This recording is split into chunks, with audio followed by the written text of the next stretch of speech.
Welcome to சுடுதண்ணி.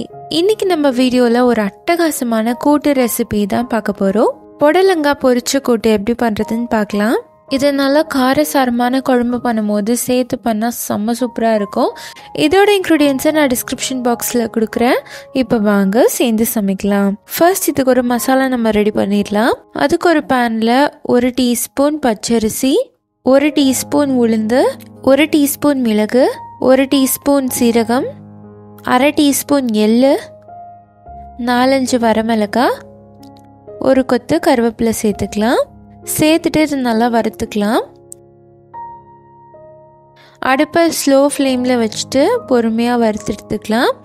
இது ரொம்ப கரிஞ்சிடக்கூடாது, அதனால் பார்த்து வறுத்துக்கோங்க. இது நல்லா வறுபடும் போது லைட்டாக வாசம் வர ஆரம்பிக்கும். அப்போ நம்ம அடுப்பை ஆஃப் பண்ணிடலாம்.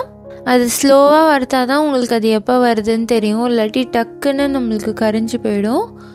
இப்போ இதை ஆஃப் பண்ணிட்டு நல்லா ஆற வச்சுட்டு ஒரு மிக்சியில் மாற்றிக்கலாம். இதை அரைச்சி எடுத்துக்கோங்க. ரொம்ப ஃபைன் பவுடராக அரைக்கணுன்ட்டு இல்லை, கொஞ்சம் கொரப்பாக இருக்கட்டும். அடுத்து ஒரு குக்கரில் 1/2 கப் பாசிப்பருப்பு சேர்த்துக்கிறேன். நல்லா வாஷ் பண்ணிவிட்டு சேர்த்துக்கோங்க. இதோட ஒரு புடலங்காய் சேர்த்துக்கிறேன். நான் இன்றைக்கி ரொம்ப குட்டியான புடலங்காய் தான் எடுத்திருக்கேன். இதோட 1/2 டீஸ்பூன் மஞ்சள் தூள், 1/2 டீஸ்பூன் கல்லுப்பு சேர்த்துக்கலாம். எல்லாத்தையும் சேர்த்துட்டு இதோட 1 கப் தண்ணி சேர்த்துக்கிறேன். இப்போ இதை மூடி ஒரு 4 விசில் வச்சு எடுத்துக்கலாம். இருக்கட்டும். இப்போ 4 விசிலுக்கு அப்புறமா இதை ஓப்பன் பண்ணி பார்த்தீங்கன்னா நல்லா வெந்திருக்கும். பருப்பும் சரி புடலங்காவும் சரி நல்லா வெந்திருக்கும். இப்போ அடுப்பை ஆன் பண்ணிட்டு இதை நல்லா கொதிக்க விடுங்க.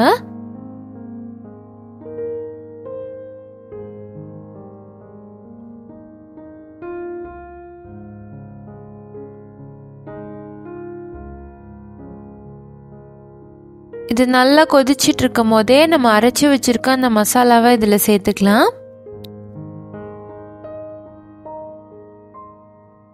சேர்த்துட்டு நல்லா மிக்ஸ் பண்ணி விட்டுடலாம். இது கொஞ்ச நேரம் கொதிச்சிட்டு இருக்கட்டும்.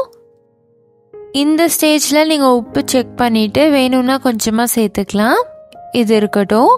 இன்னொரு அடுப்பில் நம்ம தாளிப்பு ரெடி பண்ணிடலாம். ஒரு பேனில் 1 டேபிள் ஸ்பூன் எண்ணெய் சேர்த்துட்டு இதில் 1 டீஸ்பூன் கடுகு, 1 டீஸ்பூன் உளுத்தம்பருப்பு, 1/4 டீஸ்பூன் பெருங்காயத்தூள், 3 வரமிளகாய், 2 கொத்து கருவேப்பிலை, இது எல்லாத்தையும் சேர்த்துட்டு ஒரு தரம் நல்லா மிக்ஸ் பண்ணி விட்டுருங்க. கடுகு நல்லா பொரிஞ்சதுக்கப்புறமா அடுப்பை ஆஃப் பண்ணிவிட்டு இதில் நம்ம தேங்காய் சேர்த்துடலாம். தேங்காய் சும்மா 1 டேபிள் ஸ்பூன் சேர்த்திங்கன்னா போதும், நிறையா சேர்க்கணுன்ட்டு இல்லை. இதுவே ஆப்ஷனல் தான், நம்ம வேணும்னா கூட சேர்த்துக்கலாம். இது ஒரு தடவை பெரட்டி விட்டுட்டு இதை நம்ம செஞ்சு வச்சுருக்க கூட்டில் சேர்த்துக்கலாம். எல்லாத்தையும் சேர்த்துட்டு நல்லா மிக்ஸ் பண்ணி விட்டுருங்க. அவ்வளோதான், நம்மளோட கூட்டு இப்போ ரெடி ஆயிடுச்சு. இது நார்மலான சாதத்தில் நீங்கள் பிசைஞ்சு சாப்பிட கூட ரொம்பவே நல்லாயிருக்கும். குழம்பு எதுவுமே ஊற்றாமல் இந்த கூட்டை மட்டும் போட்டு பிசைஞ்சு சாப்பிடலாம், இல்லை குழம்புக்கு சைடிஷ்ஷாகவும் வச்சு சாப்பிட்லாம். எப்படினாலுமே இதோட டேஸ்ட் அல்டிமேட்டாக இருக்க போகுது. கண்டிப்பாக இந்த சூப்பரான கூட்டு ரெசிபியை நீங்களும் ட்ரை பண்ணி பார்த்துட்டு எப்படி இருந்துச்சுன்னு சொல்லி கமெண்ட்டில் சொல்லுங்கள். இந்த வீடியோ உங்களுக்கு பிடிச்சிருந்தா லைக் பண்ணுங்கள், சுடு தண்ணி சேனலை சப்ஸ்கிரைப் பண்ணுங்கள். தேங்க்யூ.